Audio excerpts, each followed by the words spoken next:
Okay, looks like a dragon head to me. Looks like a dragon. Scott's cheating at Monopoly.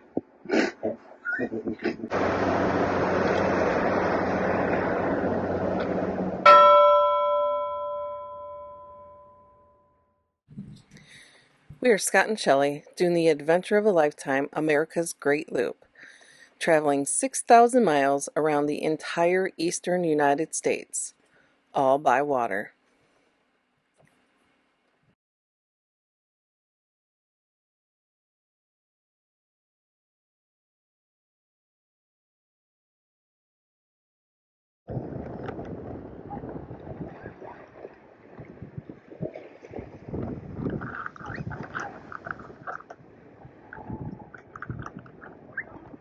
This is Driftwood Beach, Jekyll Island.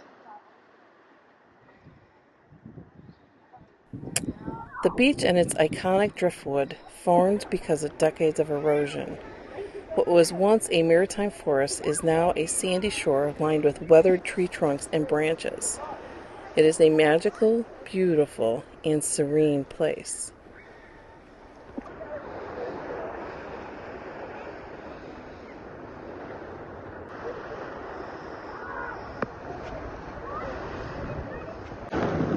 Right over there, apparently a ship overturned. I'm not sure what it was carrying, cars or cargo or what, I don't know. The big yellow thing is they're tearing it apart like piece by piece to get it out of the water. Quite fascinating. And these are jellyfish. And they are very, very plentiful around here. I don't know what kind. Probably somebody will tell me, but they can be huge, and we'll see dozens and dozens and dozens of them floating by the boat in the water. Scott wanted to get his road bike out, ride it on the sand. The sand's hard enough that you can do that. So there he goes. The sand is so hard packed.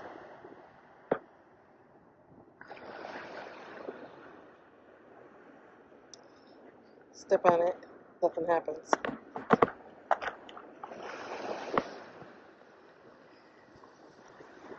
So they're down there riding bikes. Pretty cool experience.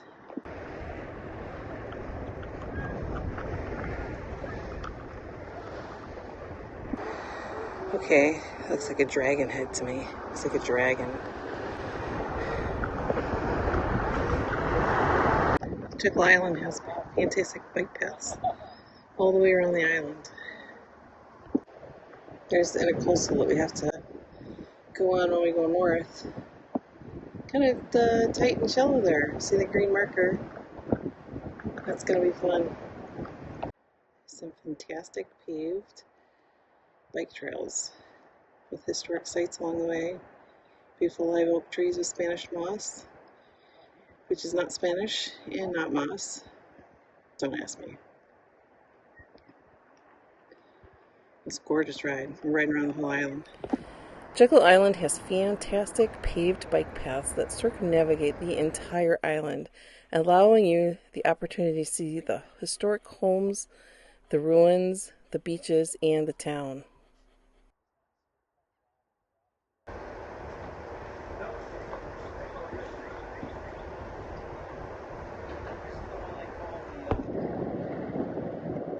Jekyll Island, Anchorage.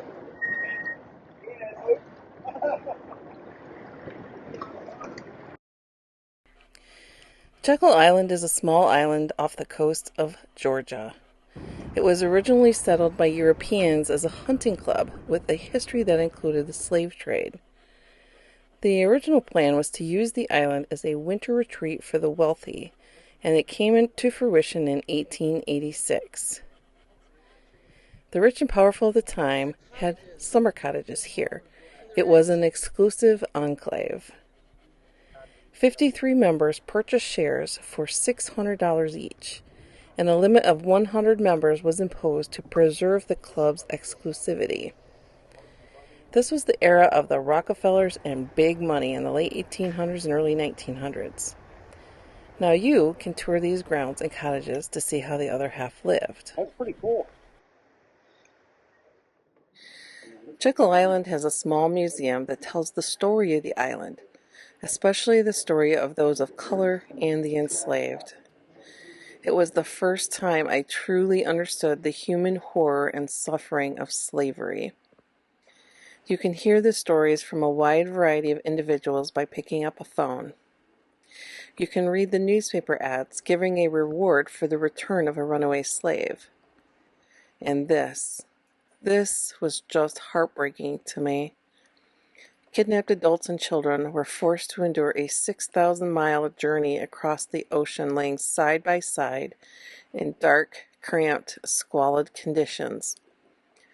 20% of them died before they ever reached the United States. Imagine being in a dark, old wood boat with rough seas, no light, little food, unbearable heat, rampant disease, shackled, chained, and forced to lie down with no room for months. Unimaginable. North of the Jekyll Island Bridge on the ICW is famous as a tough place, as it gets very, very shallow. Bob's 423 has tracks through here, but we cheated a little. Kevin had come in here through the north, so we followed him. We also made sure we left a high tide. No issues. It is a ship that overturned, and they're taking it apart piece by piece. We saw that at Jekyll Island from the Driftwood beach, so it's just looking at it from a different angle. Pretty impressive operation over there.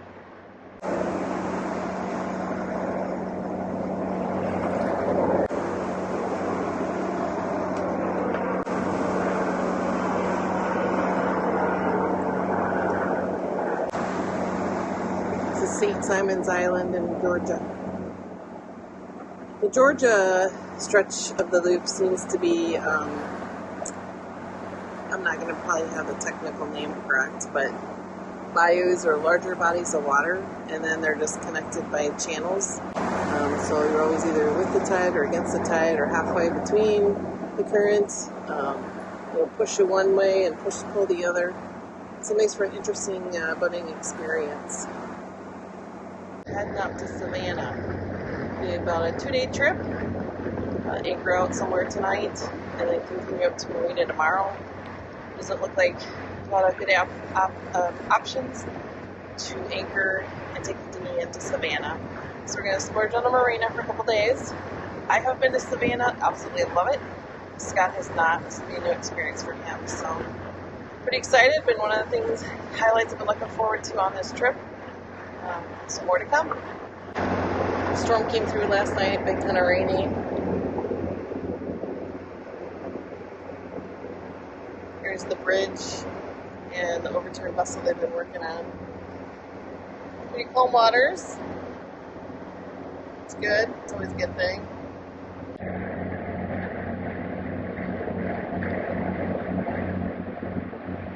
It's cleared up. It's starting to get hot.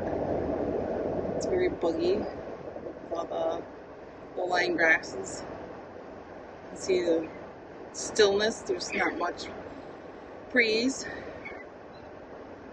And a lot of birds. I don't know if the video can capture them, but a lot of birds, a lot of loons.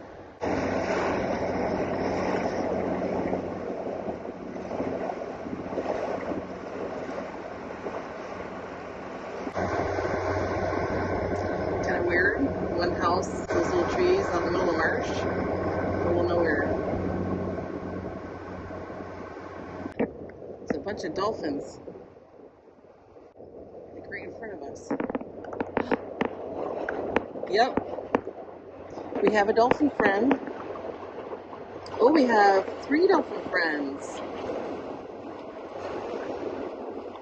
It's hard to see them.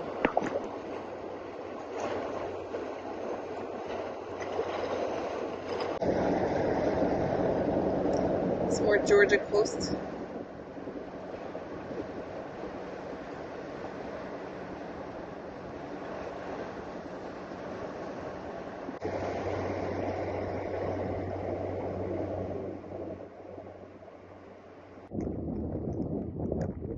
Wahoo River anchorage.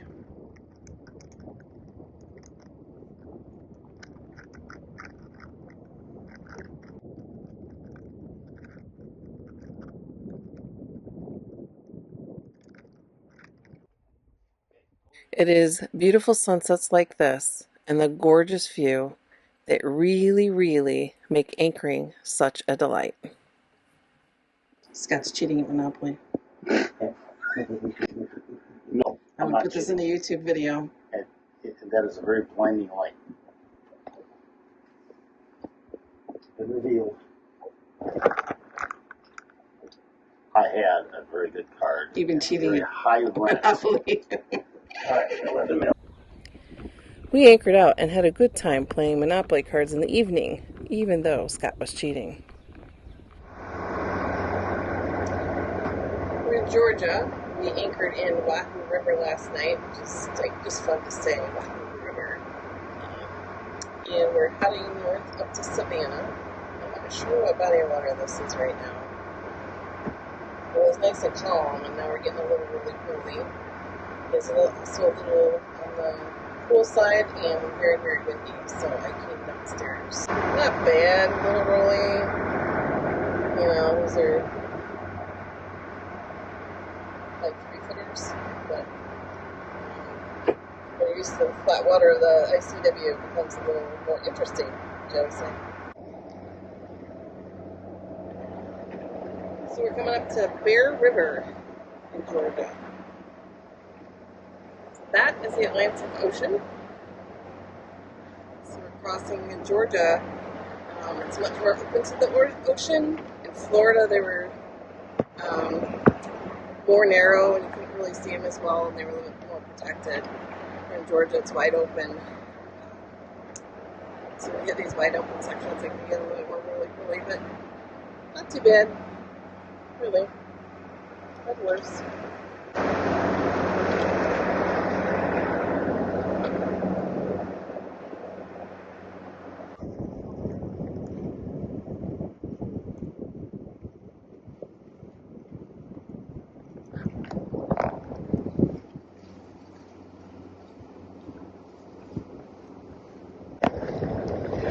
We just went through Hell's Gate. That was interesting. Took one big one on the beam and the coffee pot went flying.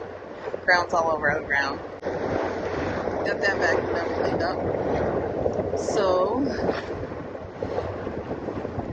this isn't too bad, but we're getting a lot of spray. It's pretty windy.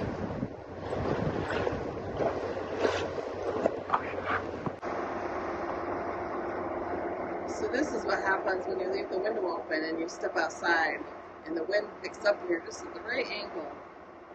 Here's our roll of paper towels.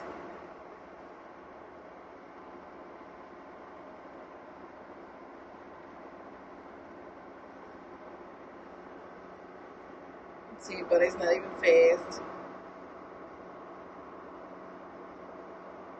So now I gotta roll that thing back up and either close the window or take the paper towels down, one of the two. And you know, you'd think we would learn because this is not the first time this has happened. Isle of Hope Marina in Georgia. Funny thing about this trip is we hopscotch with people that we know. So there's a boat in there of people that we've met before, and the marina we're going to, there's somebody that we did the crossing with. We haven't seen since. First time in Georgia that we've seen houses. And the water's calm, finally.